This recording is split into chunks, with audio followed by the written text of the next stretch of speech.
Strange Brew. On the ground, a chance here. Durham to Hardy to first. Hit time! Yes! The Brewers win! Yes! Here comes Melvin to the 25, to the 20, Gordon 15, 10, 5, touchdown! Wisconsin! Record-breaking run! Morgan a smash up the middle, base hit to center. Here comes Gomez around third. A throw and the Brewers win! Here's the snap. He looks, he throws, it's and there is your Super Bowl dagger. Booker the drive, gets inside, leans in, knocked away and stolen by Holiday. Phoenix has to foul, and a pinnacle ball throws it down. Swinging fly ball in the right center. Broxton is there, and they're the champions. They have done it. It's been a 50-year journey. Wisconsin, we've got a room at the top of the world tonight.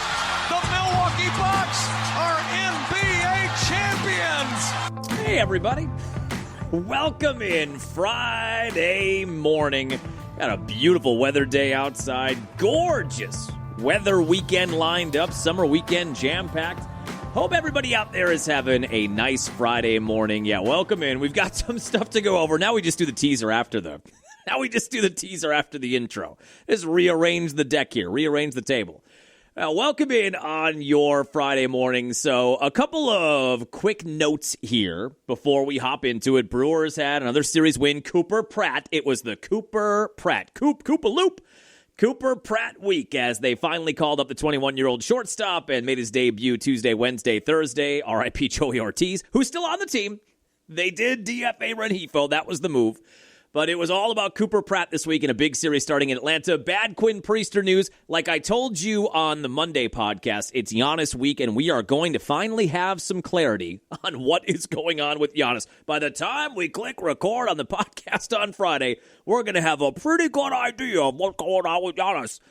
And as my grandma would say, the situation is as clear as mud. I don't know that we're any closer to any kind of resolution, and now it's starting to sound like this isn't going to be resolved before the draft, which makes me believe nothing might happen. And we may be back all the way to the point of my reporting that he is going to sign the long-term contract extension, stay in Milwaukee for the next 5 years. I was resigned to it totally going the opposite way, right? You've heard that. I'm sure the tone of my voice has given that away. But now I kind of feel like maybe he's going to stick around. I don't know. It could be a busy weekend, but we learned absolutely nothing between Friday's podcast and the podcast that we are recording right now. So a couple of quick odds and ends before we get into that. Number one, I am taking a 4-day weekend. I am off on Monday and Tuesday. So here is what we are going to do with the podcast schedule moving forward. If there is Giannis news, this all hinges on Giannis. If there is Giannis news by Monday mid-morning, we will record a podcast at home because that feels like if you're trading a franchise icon, that feels like it is emergency podcast territory, or at least just do the regular Monday podcast that you would do if you were at work. If Giannis does if there is a move there, we will do a Monday mid-morning podcast because we're going to Chicago for a concert Monday night, and I've just got days to burn. How many days does this guy get? How many days does this guy get? Reminds me of I think I can get it up here. There's the George Bush. When Will Ferrell was portraying George Bush on SNL, there's the old 24/7. On the job, making the tough decisions. 24/7. That's 24 hours a week.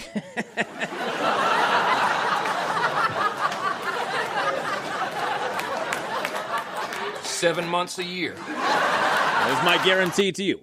So I took off on Monday and Tuesday. We're leaving Monday afternoon, I think, and then we're staying overnight and coming back Tuesday at some point. So the draft is Tuesday, and Jimmy Haslam has this self-imposed deadline of getting this trade done, if they're going to do it, I guess, by draft night. The Bucks still have the number 10 overall pick. The Packers have the 10th overall pick. I actually think I'd prefer the Packers to make the pick. Then with John Horst draft history, I think I'd prefer Brian Gutekunst, and his first-round draft history stinks on ice. I think I would prefer Goody to make that pick than John Horst, given his 10 years of mishandling of the draft. But if there is Giannis news at that point, I'm cutting it off at 10:30 or 11 o'clock. If there is Giannis news by that point, we will do a regular Monday podcast at home. Otherwise, we are going to do probably a Wednesday podcast. If there is no Giannis news, we may just have a one podcast week next week. We may just do Friday. So that is up in the air. If there is Giannis news, regular Monday. Otherwise, I'm guessing we're probably going to try to do a Wednesday, Friday kind of back-to-back. But yes, I am off. This is a birthday present. By the way, thank you to, we had some emailers on the Strange Brew podcast email, Strange Brew Pod, all one word, strangebrewpod@aol.com. My birthday was on Tuesday, and I'm now 42 years old. You stop counting, right? After 40, we're just going by decades. I don't like loud noises I don't. and people making a fuss. Correct. And I especially don't like people celebrating because they know a piece of private information about me. Plus, the whole thing is a scam. Birthdays were invented by Hallmark to sell cards. One of the great Ron Swanson lines, birthdays are a scam invented by Hallmark to sell cards. I'm not saying it's incorrect information. I did have a birthday on Tuesday, so I appreciate those that sent an email. And then we had the B93 listeners on the text line that had some nice things to say and some not so nice things, which is fine. That's always the text line, though. I've accepted that that's what the text line is. I accepted that many moons ago. But some nice messages on there. But we had some emails to the Strange Brew email account as well. strangebrewpod@aol.com. Had a nice evening. I went to work. I went for a run. I had a light dinner and did some reading before I went to bed at 9 o'clock. The Brewers did win, and it was a quick game, so that was nice. I got a Brewer win on my birthday. But yeah, that was it. Work, nap, lunch, nap, run. As a side note, I know we did the whole marathon thing. We haven't talked about my nipples on this podcast or on the B93 morning show for... I mentioned my nipples for months, for a month. I told you we'd cut down on nipple content. I texted my buddy this because he's done marathons and he has done a lot of running in his life.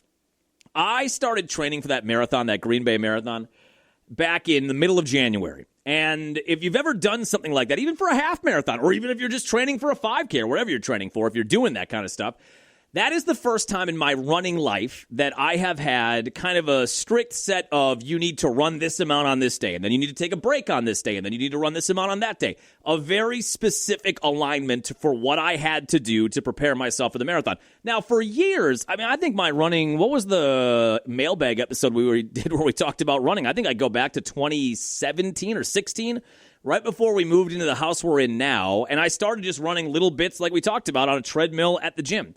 But I've been doing that, just kind of doing it for a decade. And I thought, okay, this is the first time I'm doing some kind of specific running training protocol. And then I thought, okay, once you get past the marathon and you put that in the rearview mirror, then we'll just get back to running. And I'm running, before that, without any kind of training, I was running between 5 and 7 miles pretty much every day, 5 to 7 miles a day. Mostly in the 6-ish range, 6.5 range. And I've tried to get back to that. I think the marathon broke my brain. I think the marathon training broke my brain. At first, I didn't like doing the marathon training because I was just so used to, and my body was used to, and my brain was used to. We do this at 5 o'clock. We run 6.25 miles every day. And your body, like anybody that gets in a rhythm, gets in a schedule, it just kind of grows to count on. We're doing this at this time pretty much every day. And not only good for my physical health, as I've said, this was a big part of my mental health as well. So I really got used to that. And for that reason, I hated off days. I hated days where I went out and ran for 3 miles because I felt like I was shorting it or shorting myself. But then as the training, as I got into it, I grew accustomed to that over the course of 16 weeks. And I have found it exceedingly difficult to go back to just the regular, like, I'm just going to run today. Why? Why am I doing that? I had never questioned that before. Before the marathon training and getting set for that, I had never questioned, why am I running every day? Why am I doing this every day? And now that the marathon is in the rearview mirror, I remember the first week or so, I didn't do much because I couldn't move. But the first week or so after that, I thought, okay, I'll go back out and I'll just run my regular 5 or 6 miles. And halfway through, where I'm normally totally fine, I thought, what the hell am I doing this for? Why am I doing this? My legs hurt. It's humid outside. I hate this. Why am I doing this? There's nothing I'm working towards. So my brain got used to that reward system of checking a box up on the calendar, getting whatever I had to get done to take that next step in the training. And I have found it very difficult to get back to just the regular old, why? I'm just going to run 6 miles tonight for what? Why am I doing that? But that's what I did on my birthday and did a little light reading and watched a Brewer win and got 5.5 hours of sleep, which is pretty good for me. But it really was a nice day. My mom made some nice birthday treats. My wife will be doing that, I think, this weekend. And this whole concert's a part of that. I got a brand new Nakiri knife, everybody. I mean, that's where I'm at now at 42, getting a brand new kitchen knife. This is a Cadillac of kitchen knives. So I am very excited. I'm going to cut the absolute shit out of some carrots and some broccoli and some cauliflower. They don't know what's about to hit them with this Nikiri knife. So that was very exciting. And yeah, my wife got me concert tickets for a band we like to see, so we're going to go do that on Monday. So that's what I'm looking at in terms of a podcast schedule. Also, 2 quick notes before the Brewers. U.S. Open, I have been bad, really bad. 2 demerits for me. We're going to start a demerit system on this podcast. I have been so bad the last 2 golf majors of letting people know on Monday who I'm picking. I always just forget, like, oh, the Open starts on Thursday morning at 5 a.m., so if you don't make the pick on the podcast on Monday, then nobody knows who you got. Not that that matters or impacts anybody's life. I do get texts on it, though. Who'd you pick? So we pick a winner for every golf major. It's the U.S. Open this weekend at Shinnecock, which is just fun to say. Say it with me, Shinnecock.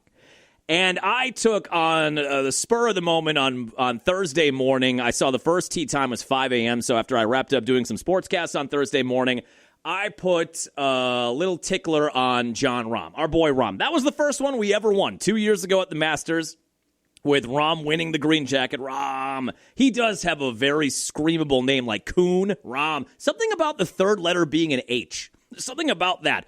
4-letter last names and the third letter is an H. It's a very screamable name, Rahm. So John Rahm is our guy. Now I realize, let me go to the leaderboard here. Oh, great. He's having a terrible day. Cool. That was a bummer. He was top 5 the last time I looked. Now he's 20th. Cool. Fun. I know there is some part of picking a Spaniard at the U.S. Open during America's 250th birthday that is anathema to what we would normally do. I took Rahm. Yeah, he's having a crap day. Awesome. Okay, so he was top 5. Wyndham Clark is the leader at 5 under. The U.S. Open is always one of those notoriously, like, super difficult where people talk about the course. Can the course win? Not who's going to win. I couldn't bet on the course. Could I bet on Shinnecock? Could I get Shinnecock at plus 115? People say that the course is ultimately the winner. They make these exceedingly difficult for whatever reason, and this is one of those majors where very few people end up under par. Wyndham Clark is 5 under. He's dropped 1 stroke today. Then who do we have? Dustin Johnson is 3 under. He's tied for second. Justin Thomas up there, Xander Schauffele, Rory's 1 under. Yeah, Rahm was 2 under. Now he's even. He's plus 2 today through 7 holes. I'm just going to close that and hope the next time I load it up, it'll be a little bit better. I was feeling pretty good about an hour ago. He's tied for 5th place at 2 under, and he would have been then 3 back with Wyndham Clark dropping 1 now. But that's our guy. John Rahm is our guy for the U.S. Open this weekend. If you're looking for a rooting interest, he was plus 950, a 9.5 to 1 hit if he hits. Did he just lose another stroke? I'm going to have a stroke. He did. What the hell? Vince Lombardi, what the hell's going on out here? I got to close this page. This is bad juju. Okay, he's plus 1. He might be plus 15 by the time we wrap up this podcast. All right, so John Rahm is our guy. Woof. That was rough. That was a tough 3 minutes. That's what she said. And anyway, that's our guy. So John Rahm now plus 1 and 6 strokes back. Like we always say, just be in the ring. Be the man in the arena. Be a guy that's within 4 or 5 or 3 or 4 by the time you get to Sunday. Maybe somebody collapses. That's always kind of a theme at the U.S. Open as well. So we have John Rahm at the U.S. Open. And, of course, we've got soccer today. Where's my... Calm down, Greg. It's soccer. Evan, we're down 2 points. Calm down, Greg. It's soccer. It's soccer. We have, as we mentioned on the last podcast, we have Team USA. We have Team USA at plus 130 to get out of pool play. They are 1-0. They beat Paraguay 4-1 last Friday. So they are taking on the Aussies this afternoon. Aussie, Aussie, Aussie. Oi, oi, oi. That was not really an Aussie accent. I don't know. I got to stop doing accents. So it is Australia and the U.S. this afternoon at 2 o'clock. And we'll see if the U.S. wins this. Even a draw. I don't know what I'm talking about. I just realized I have no idea what I'm talking about. But I think if you go, even if you were to get a draw here, many years it feels like if you go 1-1-1 in group play, 1 win, 1 loss, 1 draw, that's usually enough to get you in a chance to get to the round of 16. If they win today, if they beat the Aussies today, that's not a knife. If they beat the Aussies today, better, then I think they're basically on, right? Regardless of what the third pool play match is. If they're 2-0 heading into that third pool play match, I think that ticket is going to cash. But that is this afternoon. Where are they playing? I know this is all over North America. Some of the funniest stuff that's come from this World Cup, Some of the best content that has come out of this World Cup hasn't, in my opinion, even been soccer-related.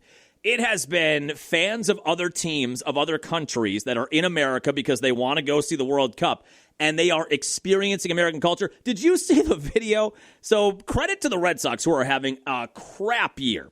But credit to them, they are playing in Seattle at Lumen Field. That's the Seahawks' home stadium, I think. That's where they are this afternoon, too. But credit to the Red Sox for having Scottish Heritage Night during the time frame when the World Cup is happening, and I guess Scotland is playing in the Boston area, maybe. So, 5,000 Scots took over Fenway Park, which sounds awesome and terrifying. And they were just singing along and rabble-rousing, and they brought that kind of soccer hooligan atmosphere. That was electric. I've seen a lot of, is Japan playing in Texas? I've seen a lot of footage of these Japanese soccer fans doing karaoke at Billy Bob's and eating steak and all that Texas barbecue. I think I saw one video where a Japanese fan basically says, "Now you know I'm not going to do it," but you know, where that fan says, "I'm never leaving America." Like he's just hammering domestic beers and barbecue, and he's loving it. There's the video of an English fan at a Texas Roadhouse or something that's eating biscuits and gravy for the first time. He almost has a seizure. The first bite of sausage gravy with biscuits, with warm buttermilk biscuits, his eyes were rolling in the back of his head. It has been really fun and funny to watch the fans of the other countries that are in America for the first time embracing and consuming American excess, consuming American food, gravy and country fried steak and Texas barbecue and all that great stuff. I'm never leaving America. But the Fenway Park one with the Scottish fans, that was awesome. So, yeah, U.S. and Australia this afternoon. Tickets as low as $1,400. My God. That's more expensive. We talked about when the Olympic tickets went on sale, how much my wife and I had to spend on that. That's not for 2 years. Window 2 is opening in a month. We'll see if there's any swimming. Probably not. But $1,400 for the U.S. and Australia this afternoon. It is a 2 o'clock kickoff? I don't know. That's probably not right. But 2 o'clock start time. We'll say 2 o'clock start time this afternoon. But we do have a vested interest in the U.S., and I do feel like if they get a win here this afternoon, it's going to be almost impossible. At 2-0 with only one group play match left, it would be, I think, impossible for them to not move on to the round of 16. There is a bet out there. I saw there are several fans, and I guess based on the way they played against Paraguay, we'll see what happens this afternoon. This looks to be, at least right now, again, we'll see what happens in how many hours? 5 hours from now? How they look against Australia, but I think many American soccer fans are feeling like this could be the best American men's soccer team that we've had. I think they're like plus 900 or more to make the Final Four, to make the semis. I don't know what the bet would be for them to get to the quarterfinal, but I've seen a lot of pretty knowledgeable soccer people, soccer podcasters, they're knowledgeable, right? That have this team on a bet to make the Final 8 or the Final Four. We've just got them in the Final 16. I would think if I'm going to make that bet, I should make it today in case they win. Because if they win today, those odds are going to go way down. I may have to check that here before the podcast is out. Actually, you know what? Let's just check it right now. We can do other stuff while I pull this up. See if John can multitask. Brewers getting after it with the Guardians, the team formerly known as the Indians. The Guardians here this week. I don't know why, as a side note, I understand the relevance of Guardians as it relates to Cleveland and those statues in Cleveland. Spiders was right there. It was right there. That was the Negro League team name. It's an awesome logo. When they went away from Indians, Spiders made so much sense on so many levels. There's history behind it. The logo is cool. And they went with Guardians. So Guardians in town Tuesday, Wednesday, Thursday. And we had the debut, as we talked about, I think we talked about on Monday, right? We knew by Monday Cooper Pratt was coming up, I'm pretty sure. 21-year-old shortstop prospect Cooper Pratt. Coop made his debut. That was really cool to hear at American Family Field. They did ask him, because that has its origins in Cecil Cooper, who I know he's not in the Hall of Fame, and the Brewers have this very strict rule of not retiring jerseys if they're not in the Hall of Fame. Cecil Cooper is one of the greatest hitters in franchise history. He's basically his era's Ryan Braun. Or I guess you'd say Ryan Braun is his era's Cecil Cooper. Hit for power, hit for average, hit for clutch. Is not maybe going to be a Hall of Famer. Now, Ryan Braun's not going to be a Hall of Famer for a variety of reasons. I even think, though, when I think of Ryan Braun, let me just think of Ryan Braun here for a second. Great hair on that guy. even if you take the steroids or HGH or whatever he ultimately used, even if you remove that from the equation, and the fact that it happened as MVP year, it almost voids that MVP. I know we pretend like it doesn't, but it kind of does. So even if you take that out, do we not have... here we go, quarterfinal.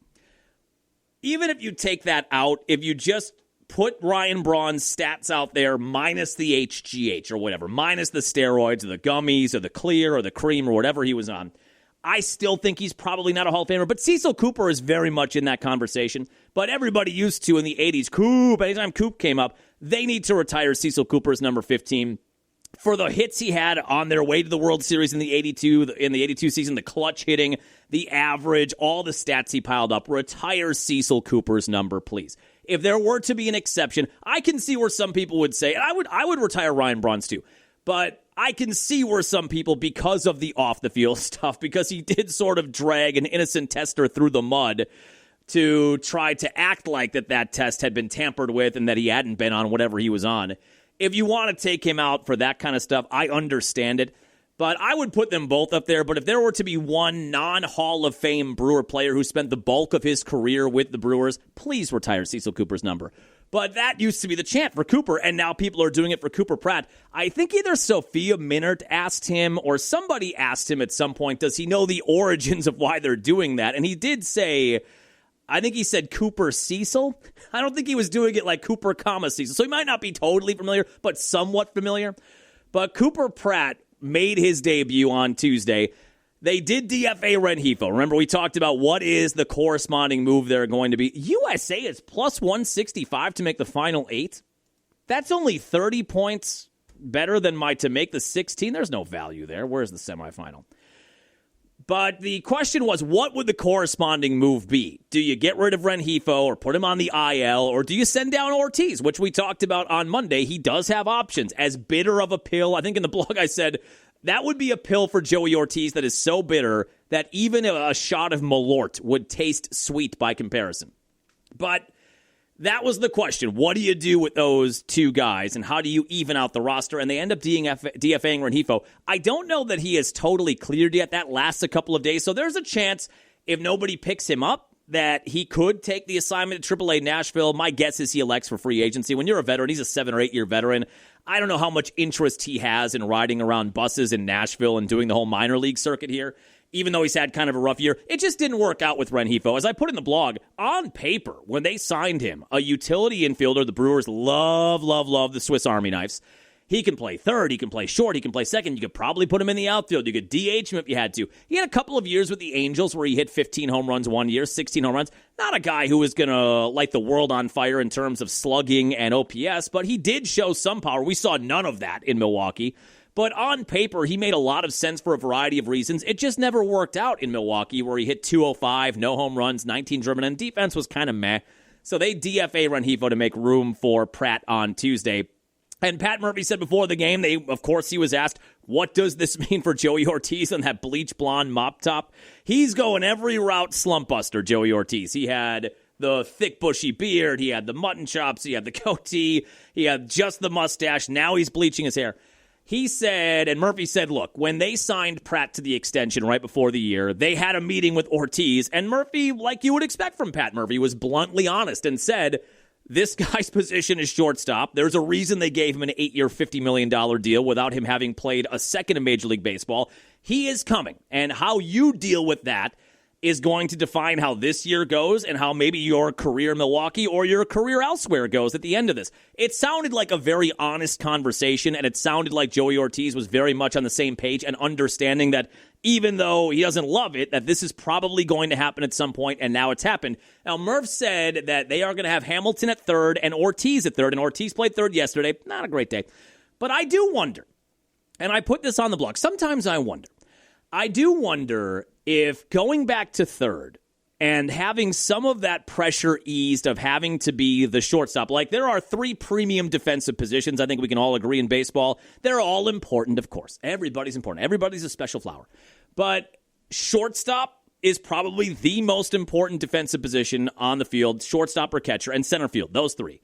So when he came to Milwaukee in the Corbin Burns deal, we still had Willie Adames. So Adames was the shortstop in 24, but they wanted Ortiz to play. So Ortiz was kind of the everyday third baseman, and he was pretty good. He was a really good defensive third baseman, which you would expect if he is a good defensive shortstop. You should be pretty good at third base. They are different in some ways, but my argument has always been, if you're a good shortstop, you can play pretty much anywhere. Third base, second base, of course, first base. Outfield, you'd have to get some training, but those are the best defenders on the field. And he was solid at third, and he actually hit well that year compared to where he was last year and this year. He hit 240, which I've often said about Joey. If you just give us 240, 250 with your defense, that's good enough. And he had some pop. He hit 11 home runs that year and drove in 60 runs. I do wonder if going back to third and having some of the burden of being the everyday shortstop lifted off of his shoulders, as agitating as that probably is for him, I wonder if he maybe discovers it a little bit offensively now, just playing third, not on a routine basis. You know, does that ease? Is that a pressure valve release for Joey Ortiz? Because listen, even though that conversation per Murphy went well and they had some banana cream pie and it was all good and giggles and everybody was having a good time, even though that went well, he had to feel that. I mean, Joey Ortiz is not a dummy.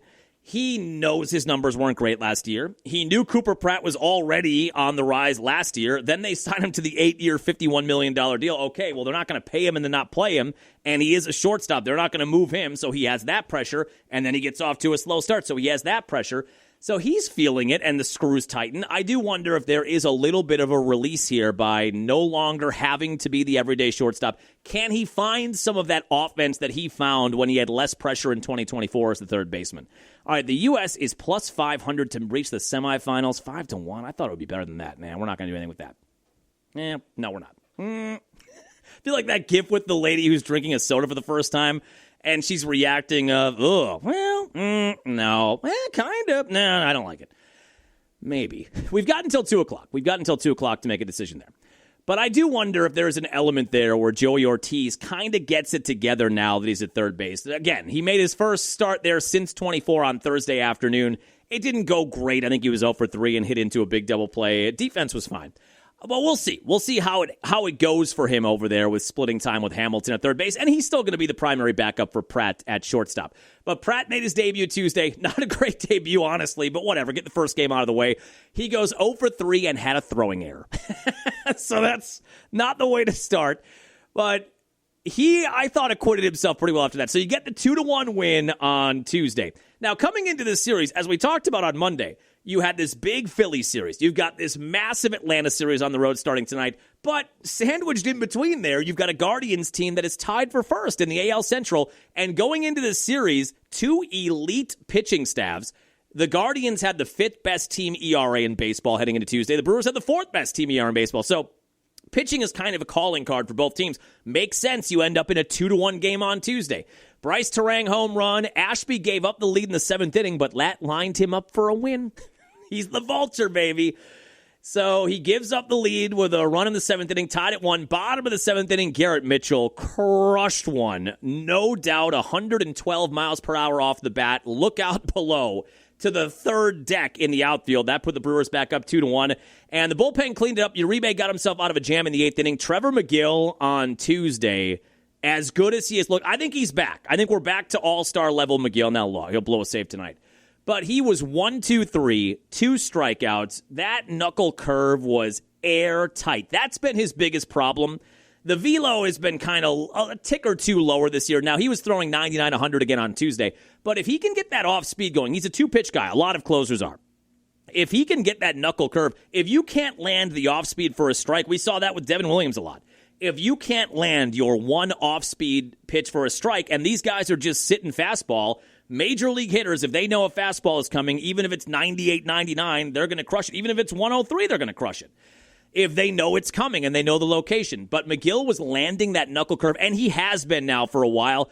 That was his biggest problem in April. He could not locate that pitch for a strike, and he was down a couple of ticks velocity-wise in the fastball. So they were sitting on fastball, and it was 2 or 3 miles per hour slower than it had been the last couple of years. Not a recipe for success. He looked great, as good as he's looked all year. 1-2-3 inning and getting the save on Tuesday in a 2-1 win. And then, Ashby, one of those weird quirks of baseball. I don't know how you'd change this. So it doesn't make sense, right? Ashby comes in a 1-0 lead. He gives up the game-tying run, but then they get the lead right away in the bottom of the 7th inning, so he is in line for the win. Like, why would the guy who blew the game get a win? But he does. So he is now 10-0.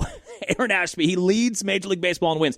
I guess the record for a relief pitcher in terms of wins is 18, which seems unfathomable. But he's kind of on pace for that. I think Aaron Ashby's an all-star just because his numbers overall are really good, a 2.75 ERA, a ton of strikeouts out of the bullpen. I don't know that you can't put a guy who's 10-0. I don't care where the wins came from, whether they're relief or starting. If a guy is 10-0 and we're still 3 weeks away from the All-Star break, he may be 13-0 by the time we get to that point. I almost feel like you have to give him an All-Star spot. So you get the 2-1 win, and yeah, Pratt was not great on Tuesday. Now, Pratt had a good Wednesday. He got a lot of firsts off of his back. He had his first hit in the 2nd inning, scored his first run in the 2nd inning, had his first RBI in his first multi-hit game by the 8th inning, and had his first stolen base in the 8th inning as well.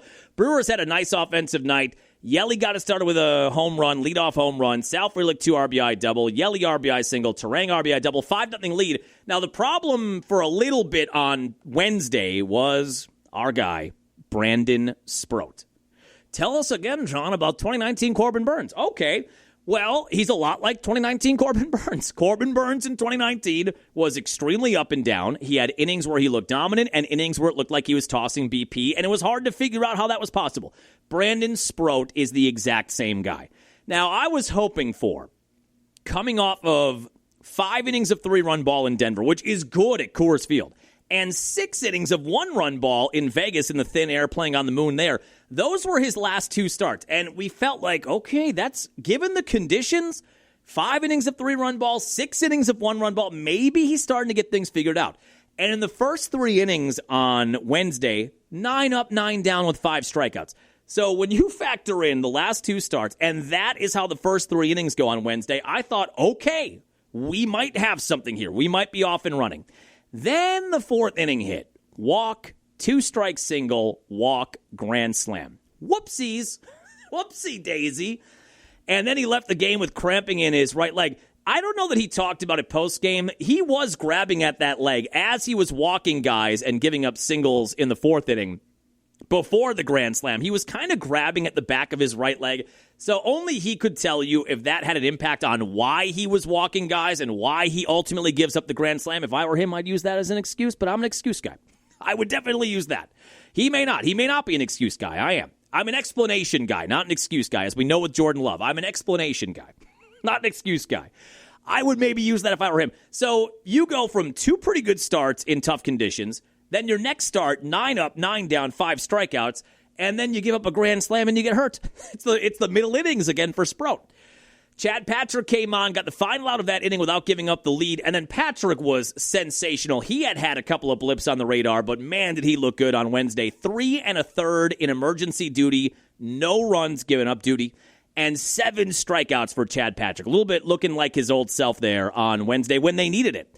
But yeah, Brandon Sproat, he just has these lapses, and like we talked about heading into Denver, they're not going to let him go out there and throw duds. This is a division title contending team, a playoff contending team, a championship, we think, caliber team. They're not going to let him keep going out there and do that if that's what it's going to be all year. Now, they have a problem with pitching depth, and we'll talk about Quinn Priester here in a minute. That's not great. So you're going to have to keep giving him the ball as long as that hamstring, I guess, is okay, or the cramping passes and he's fine. He's going to at least make a handful more starts, but you start to wonder, and Murphy talked about it postgame, you just can't be walking guys. That's the problem. In the 4th inning, if he gives up a single and a home run and you give up a 2-run bomb, but you're still up 5-2, that's fine. We can live with that. It's the walks. It's the 2 walks in that inning that lead to the grand slam and the big blow of giving up 4 runs. But it kind of felt like we were taking some steps forward, and now we're taking another step backward with Brandon Sproat. 2019 Corbin Burns. Will he get it figured out like 2019 Corbin Burns did? But Jackson Chourio got 2 of those runs back right away. Bottom of the 4th inning, 2-run blast. He is on fire. 8 home runs in the month. And then Andrew Vaughn gets a tack-on run on a double in the 8th inning. And as we said, Cooper Pratt, first career RBI in the 9th inning, and the Brewers take game 2, 9-4. I just want to play you a quick clip of Cooper Pratt in the postgame because, of course, they wanted to talk to him. First hit, first RBI, first stolen base, first run scored. And his family and friends are all there going crazy. I love this interview with Cooper Pratt. I'm going to say something, and I mean this as a compliment. And I honest to God, this is a compliment. This is not meant to be derogatory in any way. He's 21 years old. He's wide-eyed. He's at the major league level, playing at a major league ballpark at shortstop. He seems like he's a kid living the dream. And as of yet, he doesn't have the Bull Durham. Remember the scene in Bull Durham where Kevin Costner's character, Crash Davis, sits down with the young pitcher who's very exuberant and enthusiastic, and he tells him how to handle the media and to tell the media nothing and to give him these stock answers. I'm just here to help the team. And that's 95% of what we get from athletes. That's what we get. It's just stock answers, vanilla, nothing entertaining, nothing provocative. I'm just here to help the team. By the grace of God, I'm here to help the team.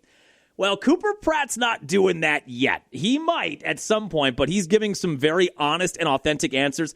And again, this is a compliment. He just kind of sounds like a 21-year-old dope, and I love it. You had your day, now it's time to play. It would have been nice to have it yesterday, but it was fantastic. I was running, I was like, oh my gosh, go, get through. I was like afraid he was going to dive or something and throw me out. And once I saw it go through, I was like, oh yeah. I heard the crowd, and it was sick. Sick, as soon as I got sick. the first, I was trying to soak it in. They're like, get ready. Get ready, he's about to pitch. And I'm like, oh, okay. And so I was trying to be yeah, let's go. And then it's all right, let's go. But I know they were there. He is just squirrel. I love it. There's an authenticity there. There's a youthful enthusiasm there. I hope he has that for a while. At some point, I am sure, like all athletes, he's going to get comfortable, and then he's going to get into the just here to help the team, one at bat at a time, thanks to the good Lord above or whatever. He's going to do all that stuff, and that's fine.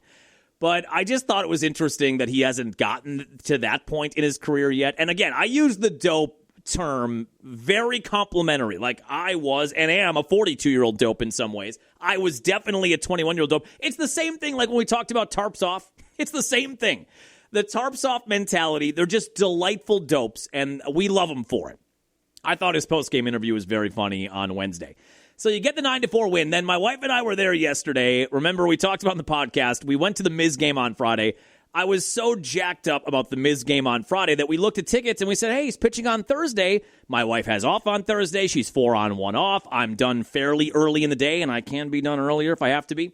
And it's a nice, if you want to do a weekday day game, we can make that happen on Thursdays. So we bought tickets thinking we were going to see the Miz again after what he did on Friday. And then they switched the pitching, which makes sense. He's pitching tonight in Atlanta, a much bigger series in Atlanta in the National League against a team in front of you in the standings. So I understand why they did that. So we got Shane Drowan yesterday. Yesterday was not a pretty baseball game. It was a mud fight. I was a manager I used to cover in college that would call games like yesterday mud fights. That's what it was. I think combined there were 18 walks or 17 walks yesterday between the Guardians and the Brewers. And that's why the game lasted so long. My wife and I, we were there 2.5 hours, which in the pitch clock era, games are done now in 2.5 hours, 2 hours and 40 minutes. That's why we love the pitch clock era. Very rarely do you get a 3-hour game, or in yesterday's case, a 3-hour and 20-minute game. But if that happens, more often than not, it's because there's a million runs scored. It's 10-8, it's 13-11. It's like the scores in Vegas. Okay, they're scoring a lot of runs, there's a lot of hits. That's the reason this game is taking forever. Yesterday's game ended 4-2. I looked at my watch at 3:45. It started at 1:10. It was 2-1. It's the 6th inning. How is this game taking so long? Well, it's because there were so many walks and wild pitches and mound visits. I think there was an injury in there. So Shane Drowan got the start. He was fine. 5 innings of 1-run ball. He did walk 3 guys. As we just said, walks were a problem for both teams all day. Brewers had the lead 2-1, and then they had to go to some of their middle-of-the-road leverage guys because the bullpen had been worked a little bit. So Josh Kuhnel, who they got from I almost said Oakland, who they got from the Athletics. He was their closer for a little bit early in the year. Numbers aren't terrible, but he came in and gave up, in a 2-2 game, gave up a home run to make it 3-2. Then Grant Anderson, who's having a fine year, he came in and he gave up a run on, I think, a wild pitch, yeah. And Drew Rom came in. So they were not able to use their super high leverage guys. And guys like Kuhnel, Anderson, Drew Rom, they just weren't airtight. Guardians scored 2 in the 7th. So down 4-2, the Brewers had their chances. In the bottom of the 7th, bases loaded, 2 outs. Andrew Vaughn grounds into an inning-ending double play. which I thought when he hit it, I thought it was going to sneak through past the shortstop and it was going to be a game-tying hit, but no luck there. And Vaughn has no speed, so he got thrown out. In the 8th inning, again, bases loaded and 2 down, Yelly struck out. And in the 9th inning, Bowers, the game-tying run was at the plate, and he flied out to end it. So you go 1 for 12 with runners in scoring position, and you lose 4-2. But walks were a problem on Thursday, and hitting in clutch situations was a problem yesterday. Cooper Pratt had another RBI on Thursday, a sac fly in the 4th inning. And you fall 4-2. But you go 4-2 on the 6-game homestand. You beat a winning team in the Phillies. You beat a division-leading team in the Guardians. Nothing to be bummed about there, even though you had the chance for more. 4-2 homestand is fine. They are 45-27, 18 games over 500 coming out of play yesterday. Now, tonight starts a huge series, as big as a mid to late June series is. Now, remember, we're not even halfway through the year, so we've got a long way to go here. And a lot can still happen, and we're still weeks away from the All-Star break and a month and a half away or a month and 2 weeks away from the trade deadline. But in Atlanta tonight, I think they have to come, right? I don't know how this new, don't cut that. I don't know how this new scheduling works all the time, where sometimes you don't then play a team a second time. I don't know. They've got Atlanta coming to AmFam in August. Friday, Saturday, Sunday, the 21st to the 23rd. So right now, the top 3 records in baseball all are in the National League. The Dodgers, of course, number 1. The Braves are number 2, a half game ahead of the Brewers, who have the 3rd best record in baseball. Like we just said, a half game behind Atlanta and maybe a game behind LA? A game and a half behind LA. Now, the Dodgers, Braves, and Brewers, they all are tied in the loss column, which, as we often talk about, is really the only thing you look at. The Dodgers have 3 more wins. They've played 3 more games. The Braves have 1 more win. They've played 1 more game.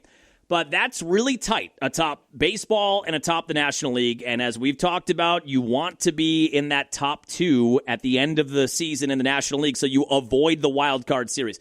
So again, it's June, but it feels like the Brewers are going to be there at the end. It feels like the Braves are probably going to be there at the end. This May, the winner of this series may go a long way to determining a tiebreaker for maybe the 2 seed or maybe the 1 seed, and all roads going through Milwaukee for a chance to get to the World Series. It is June. We're not halfway through, so take it all with a little bit of a grain of salt. But as far as June series goes, this feels pretty big. Now, I thought, if it weren't for a rainout for the Braves yesterday, I thought tonight we were going to get Jacob Misiorowski and Chris Sale. What a matchup that would have been. Sale has won. Has he won? Hold on here. Chris Sale... Wiki. Has he won 1 Cy Young or 2 Cy Youngs? He has... This is good radio. He has 1 Cy Young. I thought he won 2. Chris Sale is a 9-time All-Star. He is a World Series champion. He is a Cy Young winner. He won the pitching Triple Crown in 2024. All MLB first team in 24. He's a Gold Glover, comeback player of the year, led the NL in wins 2 years ago, led the NL in ERA, 3-time strikeout champion. He is one of the best lefties in the last 25 or 30 years. Now, he's a little later in his career, but still very dominant. I thought we were going to get a Miz-Sale matchup, which would have been, that game might have lasted 75 minutes. But instead, the Braves got rained out, so Sale is going to go Saturday. So tonight, it is Jacob Misiorowski night, taking on Martin Perez at 6:15.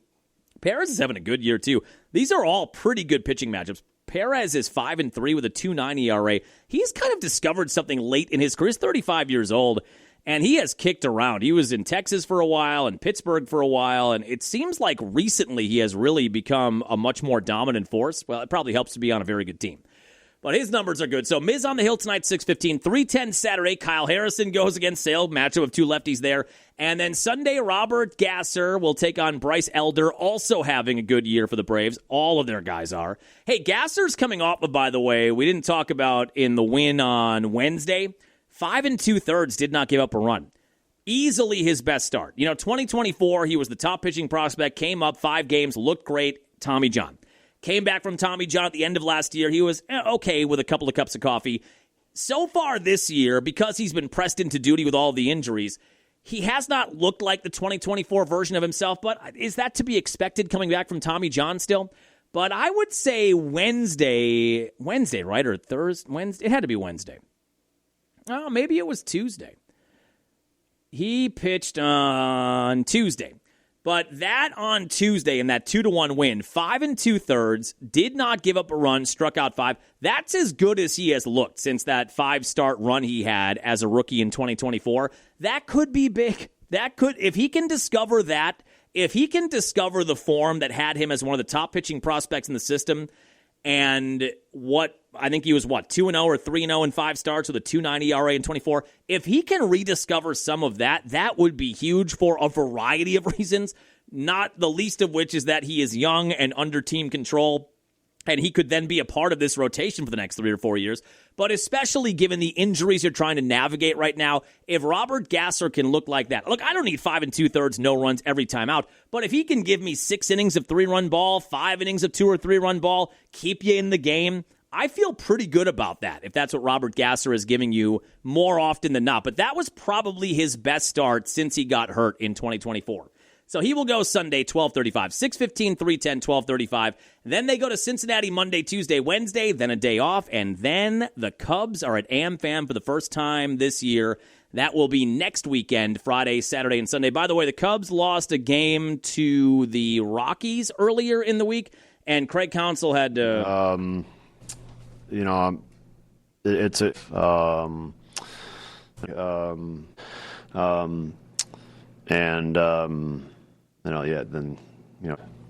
Thanks, Greg. It's a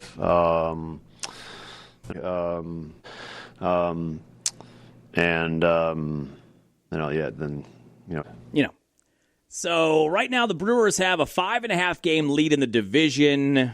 Cardinals lost yesterday. Cubs are 7.5 back. Pirates 8.5 back. Reds are 10.5 games back in the Central. But yeah, in Atlanta, big one tonight with the Miz on the hill. Oh, and Quinn Priester, not good news. Kind of expected, it felt like at this point. He had tried multiple times now to come back from that thoracic outlet syndrome. Remember, we had my wife on. That was my wife's podcast. After we got back from spring training, the news broke that he had thoracic outlet syndrome, a wrist injury or a compression of a nerve in a wrist. Remember, she explained everything to us and kind of said, look, we'll see. We'll see what happens here. If all goes well, maybe he's back at some point early in the year. But she did hint that this could be a situation where he might have to have surgery, and we have reached that point. They tried, 3 different rehab assignments for him, and every time the numbers were bad, and he either had wrist pain or shoulder pain or something like that, and he just wasn't able to get through it, and it just felt like all directions were pointing towards having to get the surgery, and that's what's going to happen. So it is an 8 to 10-month recovery period for that thoracic outlet syndrome surgery. He was in Milwaukee yesterday. He talked about basically what we just said. Look, we tried a million different ways of rehabbing and making it comfortable. Painkillers probably. We tried all sorts of shots. We tried the Aaron Rodgers, it's my knee shot, and none of it worked. So we need to get back to a point where I have surgery. I'm not thinking about this. It's not impacting my day-to-day, and I can just get back to pitching and pitching for the Brewers. So his season's done. That's a big loss. Even though they didn't really have him this year, you were hoping at some point we were going to see him. And look, this is a guy, he had some ups and downs in the playoffs for sure against the Cubs and Dodgers, and you almost wonder if some of the wrist soreness was already becoming a problem then, because he did report some of that at the end of the year. Remember when this news came out, we all said, well, why didn't we just do this stuff earlier? Felt like they knew about this over the winter, and why didn't we do something then? And if you had the surgery then maybe he would have been back in the middle of the year. So you haven't had him this year, but he was, by all indications or all metrics, the number 2 pitcher on the staff last year, right? 13-3, a 3.3 ERA. That was the guy they got back from Boston in the trade heading into last year. And then this year, Kyle Harrison has been this year's Quinn Priester.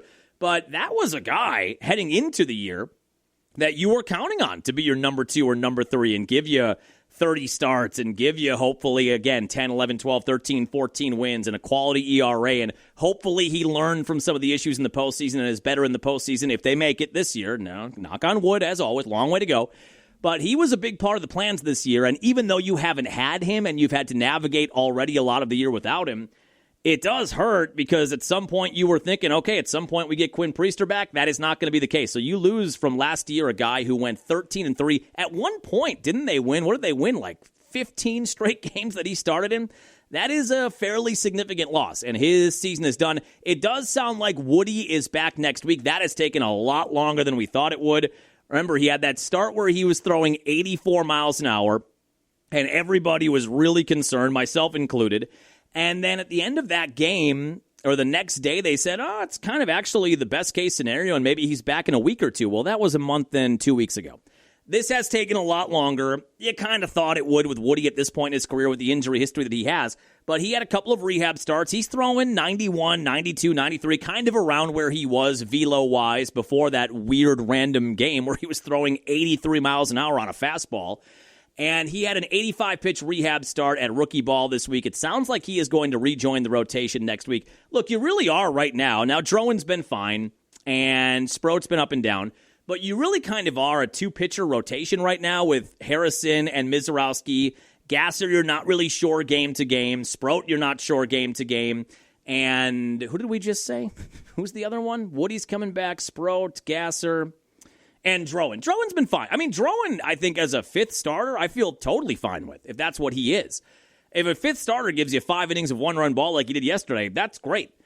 So you're trying to kind of mix and match the puzzle pieces here, but it does sound like Woody is coming back at some point next week. Now, would he pitch against Chicago? I guess we'll see. But it sounds like he is knocking on the door of being back at the major league level. But the Quinn Priester news was not great news yesterday. All right, now with all that out of the way, let's talk about Giannis. Like I said in the non-teaser teaser, and like we said on the Monday podcast, listen, guys, it's Giannis week. I've never been more sure about anything in my life. It is Giannis week. On Monday's podcast, right, we're going to know. By the time we click record on Friday, we are going to know pretty much what direction. If we don't already have the trade, we'll know what direction that they are going to go in. And not only are we no closer to figuring out what's going to happen with Giannis, we may be further away. It does still seem like, now there's all these different reports and rumors that are out there. It does feel like the only concrete offer is Miami's. Now, look, Bill Simmons, who's the Celtics guy, he reported the Celtics made an offer. We haven't read anything about it. There is denial from their camp that they included Jaylen Brown in that trade, even though you'd have to. I don't think they can acquire Giannis and keep Tatum and Brown and pay each of them $55 million next year. So either Tatum or Brown has to be a part of it, and I think Tatum is the guy they would keep over Brown. Now, maybe they're just saying that because if there's no trade, they don't want Jaylen Brown, who seems to be an emotional guy. They are not going to want him to hear his name was rumored, or they were willing to part with him if he has to come back. If he has to come back to work and put on a Celtics jersey, I don't think the Celtics want it out there that they were maybe attempting to trade him if nothing ultimately happens. So maybe there's a Celtics offer on the table. We know there's been a Heat offer on the table basically since February. And that's it. I mean, we've heard rumors of the Timberwolves, maybe rumors of, who was the other team that was kind of in the mix? The Hawks in a multi-team deal. So there have been other rumors out there, but I think the Heat trade offer of Hero, Kel'el Ware, Jaime Jaquez, maybe another player and multiple picks, that feels like it's the only concrete offer. I think it is safe to say at this point that the Bucks do not like that offer. That, if they like that offer, they would have done it at the trade deadline. If they like that offer, it's been on the table for 4 weeks, it would be done already. And the Bucks are, I think, hoping somebody else gets in the mix here and blows them out of the water or gets in the mix and forces the Heat to trade more. But I keep going back to, and I'm going to play a little clip here from the TV show First Things First. We have been talking about this on the podcast for many, many, many weeks as it relates to a Giannis trade. I do like this show. I don't watch it every day. It's Chris Broussard and Nick Wright. I think they are more level-headed than the Skip Baylesses of the world or the Max Kellermans. This is a looser version of those similar First Take shows. But Chris Broussard articulates here what we have been saying.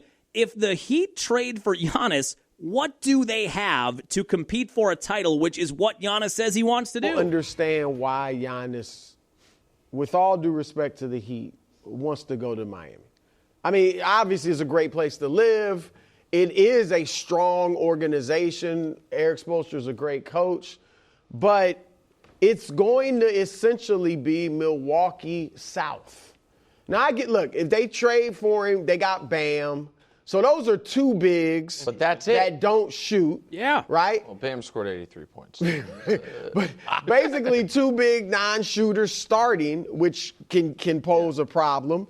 They'll still, presumably, have Norman Powell. I don't think he would go in Milwaukee in the trade. So he's a very good scorer, 20 points a game. No shot of winning the title. No. Correct. And I just don't get it. I'm sorry for Giannis. I thought he wanted to go somewhere and win. Boston makes a lot of sense for Giannis, obviously. We'll see if they decide to do it.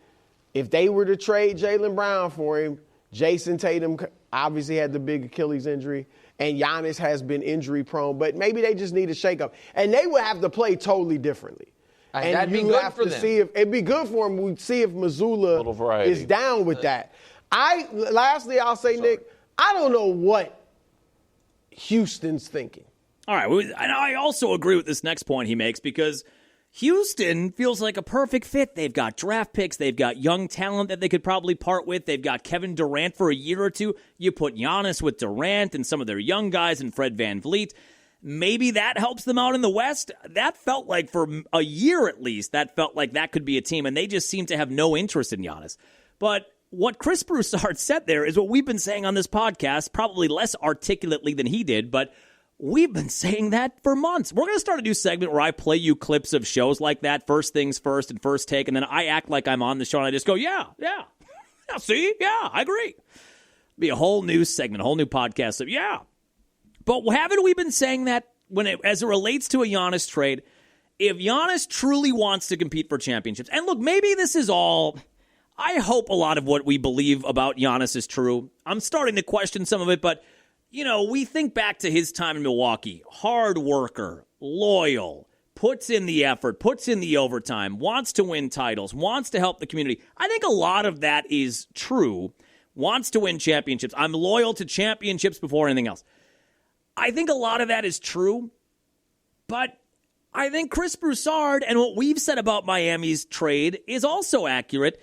If he goes to Miami, they're not in a whole lot better of a space than the Bucks are if he were to stay in Milwaukee. Maybe slightly better, but you've got a team then predicated on Giannis and Bam. Two centers, by the way. Giannis can't shoot. Bam can't shoot threes. He can shoot a little more mid-range.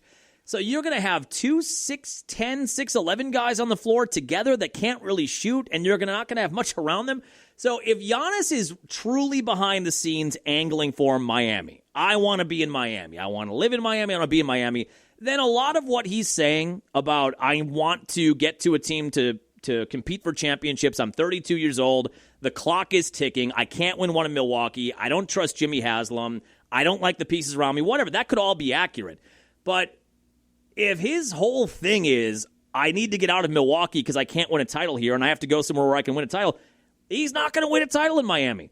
So at that point, just say, if you're Giannis, and he won't do this because he knows it will hurt his image of everything we just talked about, but if he just wants to live somewhere else, if he feels like I've been in Milwaukee for a decade and a half and we can't win a title here, I'd rather live in Miami, I like the quality of life down there, no state income tax. I mean, there's a lot of things to like about being in Miami, but none of it revolves around winning a title. So he is going to have to, he doesn't have to do anything, I guess, but he would then, if this is the move and that's what that team ends up being, I think that's a 4 seed at best in the Eastern Conference, probably a 4, 5, 6 seed in the Eastern Conference. And him going there, I think, damages a little bit what he always says about, I want to win titles. My priority is to win titles. If that's what you're trying to force into being, then I don't know if that's true. But, maybe some of the Giannis stuff, even though outwardly, in a PR sense, he's sticking to all of the things, all of the tenets that are a part of his brand, loyalty and hard work and championships. He's John Cena. That's the same thing John Cena preaches. But if he's throwing that out there publicly, but maybe behind the scenes his life has changed. And look, he's allowed to do that, by the way. He was 18 when he came in the league. He's 32 now. A lot happens between 18 and 32 years old. And maybe from a PR perspective, image, branding, he still wants to have that be his thing. But maybe behind the scenes, he's thinking, I got my title. I got my MVPs. I got my finals MVP. My status as a legend in Milwaukee, a legend in the NBA is safe. And I ultimately just want to go try something else. I want to live somewhere else. I want to enjoy the warm weather, whatever. Maybe that is happening behind the scenes. But if his sole motivation is to win titles, then I don't know how this Miami trade makes sense. Boston does make sense, but I don't know that Boston really even wants to be a part of this. Honestly, it doesn't seem like they do. Maybe the offer is there, maybe it's not, but it doesn't seem like there's a hard push right now from Boston. The draft is Tuesday. That's the deadline that Jimmy Haslam put on himself, which the more I think about that, not that it's shocking that Jimmy Haslam would make a mistake as an executive in sports, how did he make his money? You know what I mean? He's run the Browns into the ground. I already don't like what's happening in Milwaukee since he became a part of the ownership group. I do think, like what we talked about many episodes ago, I do think we're not that far away from Jimmy Haslam buying out Wes Edens and becoming the primary owner in Milwaukee. I'm not excited for that. How did he become a multi-billion oil, I'm guessing? And I don't know if there's family money there, or if it's Jerry Jones, a rags to riches story. I don't know. It just always is amazing to me that you get these sports executives like Haslam and Jerry Jones that have been so successful commercially or building this mountain of wealth, and then it seems like when they're in charge of sports teams, they don't know their ass from a hole in the ground, and they just, for everything they do is a mistake. So I don't know how that happens. How can you be so smart and be so successful, make so much money, and be that dumb when it comes to sports stuff? So I don't like any of that. I don't understand why, looking back now, why Jimmy Haslam at the Taylor Jenkins introductory press conference, why did he put that self-imposed deadline on the team of getting this done before the draft? I understand behind the scenes why you would want that, because it is a loaded draft. And if you do trade Giannis, you would want more picks in the first round this year in a loaded draft. But you didn't have to say it out loud, because now you put pressure on yourself in regards to other teams and the offers they may put out there. Miami's saying, oh, look, they said we've got to get this done by the draft. The draft is 96 hours away, so we don't have to up our offer. They want this done by the draft, take it or leave it. Whereas if he didn't say that, if he would have just said, look, we're going to work on things this summer, the extension could be on the table in October, if he would have given himself more room to work there, maybe these offers would look better, because other teams aren't thinking the Bucks are up against it because they want this done by Tuesday. I always say, in my work life, in my professional life, I have always said, don't put yourself on self-imposed deadlines. Don't put yourself at expectation risk. Manage expectations. Don't put yourself on a timeline. Can't triple stamp a double stamp. Beer before liquor, never been sicker. I live my life by 4 or 5 different philosophies. But I would never in a million years put a timeline on myself when I didn't have to. And they didn't have to do that. And I do feel like that's a part of the negotiating process right now with Miami or maybe Boston. The fact that they know that their owner, the Bucks owner, one of the Bucks owners has said, we want this done by the draft. What is the motivation then if you're Miami to sweeten the deal, to add a player, to add a pick? If you think they want this done by Tuesday afternoon, they may just say, we're the only offer on the table, so take it or leave it. Why would we add a sweetener when this is the only option you have and you want this done? The more I think about Haslam putting that self-imposed timeline on it, I think, God, that was dumb. Why did he do that? But I feel like we'll be asking ourselves that a lot in the Jimmy Haslam era. So the draft is on the way. Now, Chris Haynes, who is Mariah, Giannis's wife, Chris Haynes, ESPN NBA reporter, is her cousin. I don't know what that means. A lot of people on social media take that to mean that he has an inside track on what Giannis wants. He is Giannis's mouthpiece to the media because he is related to Giannis's wife.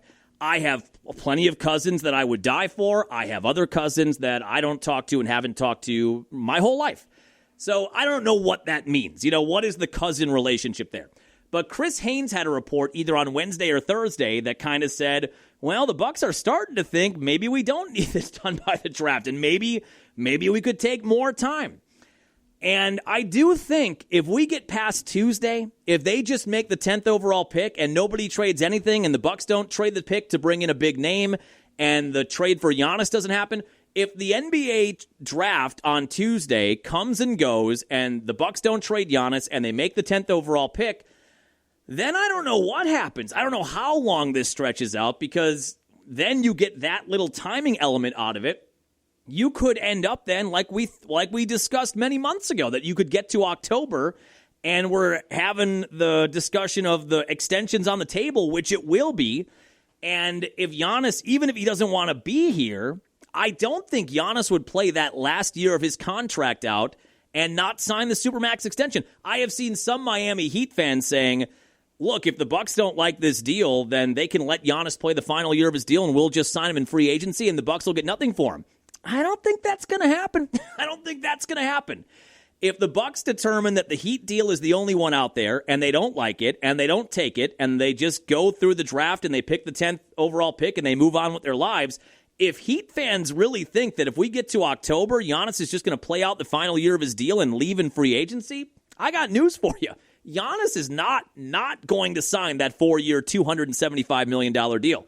So if the draft comes and goes on Tuesday and nothing happens and then that pressure is released because there is no other deadline now until, I guess, the season's starting, if you want to do it before then, if that draft comes and goes on Tuesday and nothing happens, the likelihood is that we're going to get to October and Giannis is going to have that extension put in front of him.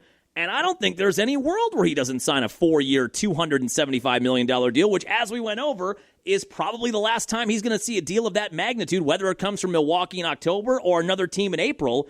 That is probably the last time he's going to see that as he turns 32 with an injury history now in December.